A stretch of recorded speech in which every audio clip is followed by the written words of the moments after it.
হয়েছে আমাদের বাড়িতে, অনেক কিছু হয়েছে। তার আগে প্রথমে হয়েছে মুসুরির ডাল। তো অনিমেষ অনেকদিন ধরেই হচ্ছে বলছে যে হচ্ছে বকফুলের বড়া খাবে, তো তার জন্য বাজার থেকে নিয়ে এসেছে। এটা তো বকফুলি না? তো এটা এই যে বকফুলও এনেছে, আর এই যে বিলেতি ধনেপাতাও এনেছে। এটা বড় বকফুল হলো, এটা নিরামিষ। বিলেতি ধনেপাতা একটা বড় মাছের ঝোল টোল দিয়ে করবো, খুব ভালো লাগে। তো এখন এই যে গরম গরম হচ্ছে বকফুলের বড়া বানাবো, তারপরে হচ্ছে ভাত খাবো। প্রচন্ড খিদে পেয়েছে। তো মাছের সদাই আনা হয়েছিল, তো আর এগুলো কৌটোর মধ্যে ঢালা হয়নি, তাই এখন ঢালতে হবে। তো চলো ঝটপট করে বানিয়ে ফেলি বকফুলের বড়া। তাই তো বলো, খাবো তো নাকি? তোমার আজকে উপাস?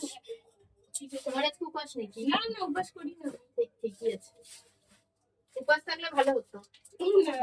আজকে থাকলে উপাস ঠিক হবে না, উপাস থাকলে ভালো হতো বলো, তাহলে আমাদের একটু ভাগে বেশি করতো। জবা ফুল নিয়ে আসি।